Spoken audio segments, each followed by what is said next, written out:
If you want to be a part of the conversation before it happens here on YouTube, click that link in the description to join the free Courtside Financial Discord. What's going on, everyone? My name's Obi, and welcome back to Courtside Financial, the podcast where we talk about business and technology. Today we're going to be talking about something a little bit different, a story that connects my recent trip to Nigeria with one of the most fascinating things going on in EV right now, especially as it pertains to NIO. So this is going to be a super interesting, super insightful, super useful and informative video. If you're new to the channel, make sure you hit that subscribe button so you don't miss out on any new content that's coming. Click the notification bell icon for the same exact reasons. Click the like button and leave a comment down below. All your engagement helps us to keep creating content, keep doing research, and getting this good information out to a broader audience of more people so that we can be of service to them. So without further ado, let's get into today's episode of the Courtside Financial Podcast.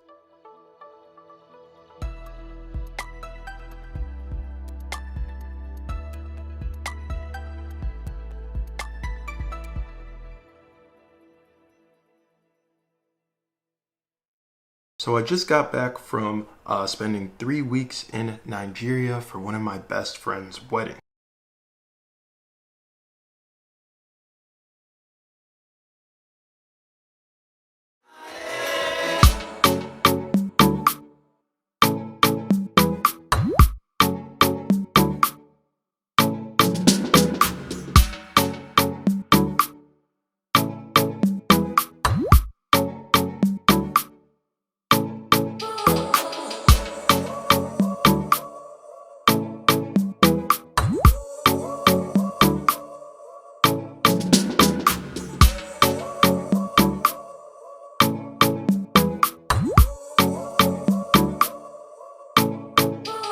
These trips always give me a better perspective on life, of course, and the global market. We spent time in Lagos and Port Harcourt, and let me tell you, what I saw over there completely validated something that I was thinking about as it pertains to NIO. Let me paint a picture for you of what I saw on the roads of Lagos, Nigeria. You got these bustling roads filled with cars. I'm talking Toyota, Honda, Lexus. Mostly older models, and you've got some newer ones sprinkled in. But the fascinating part is almost zero electric vehicles. That's a complete contrast from what I'm seeing here in the Arizona market. I'm in the Scottsdale, Phoenix area. We see lots of Teslas. We see Lucids.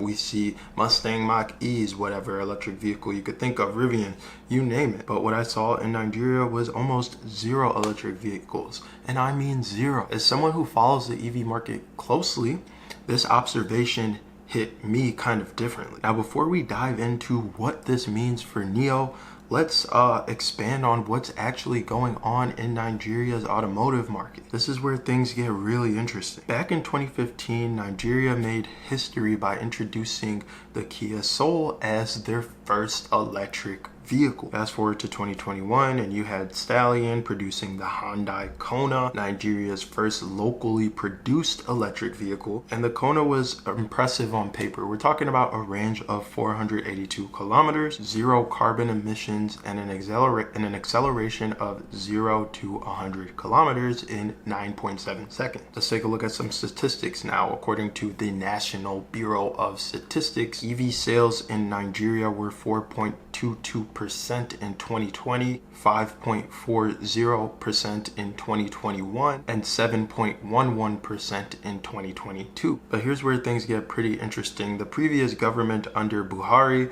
had set some pretty ambitious targets. 7.5% EV adoption by 2025, 14% by 2030, 20.5% by 2035, 27% by 2040, 33.5% by 2045, and an impressive 40% by 2050. But guess what happened? The current government under Bola Tinubu had shifted gears entirely, now focusing on compressed natural gas vehicles instead. This kind of policy flip-flop illustrates the challenges in emerging markets. Now let's connect this to NIO's strategy, because this is where things get really interesting. While I was in Nigeria, I firsthand witnessed what happens when you don't have the right infrastructure. Companies like Ardova had plans to install charging stations at every AP and NIO petrol station. CIG Mobility talked about developing 10K charging stations. But here's the thing, most of these plans never materialize. This is exactly where NIO's brilliance shines through. Let me break down their infrastructure numbers again in China, because they're absolutely fascinating. 3,005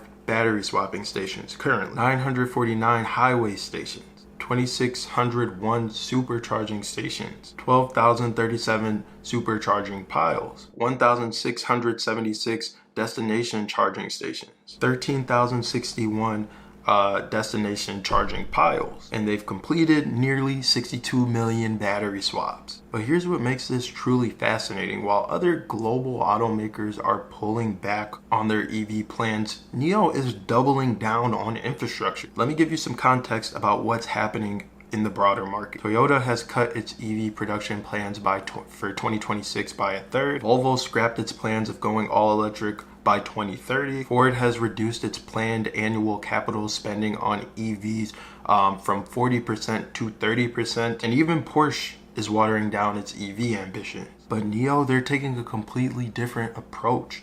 William Li, their CEO and founder, is more focused on building infrastructure in China and Europe than just selling cars. Why? Because he understands something fundamental that I witnessed firsthand in Nigeria. Infrastructure is the key bottleneck. Let me share something interesting from Lukman Mahmudu, a former director at Nigeria's National Automotive Design and Development Council. He points out that adoption of EVs is slowed by consumer concerns about battery strength and lifespan compared to gasoline engines. Currently, EV warranties are about 130k kilometers in 8 years, but new power packs are being developed that could last over 1 million kilometers in 16 years. This is where NIO's battery swap strategy becomes even more brilliant. Instead of asking consumers to worry about battery degradation, they're essentially saying, don't worry about the battery.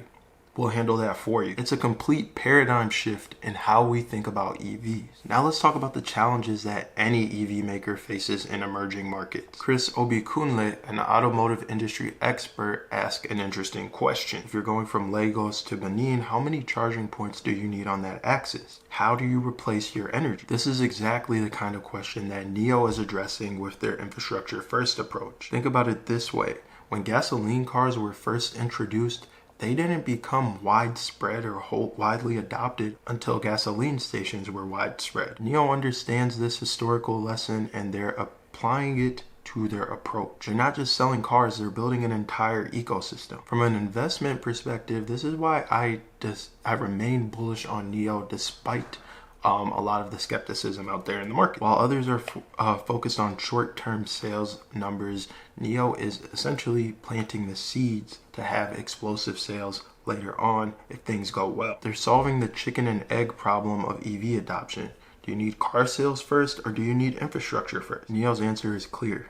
Build both, but prioritize infrastructure. Before we wrap up today's episode, let me leave you with this. The future of electric vehicles isn't just about building better cars, it's about building a better system. My trip to Nigeria showed me exactly what happens when you don't have that system in place. And watching NIO's strategy unfold, I'm more convinced that they're on the right path. The question isn't whether EVs will become mainstream, it's who will build the right infrastructure to support the inevitable future and make it happen. And right now in China, NIO's leading the charge. Anyways, that's all for today's episode of the Courtside Financial Podcast. I hope you found this interesting, insightful, useful, at the very least, entertaining.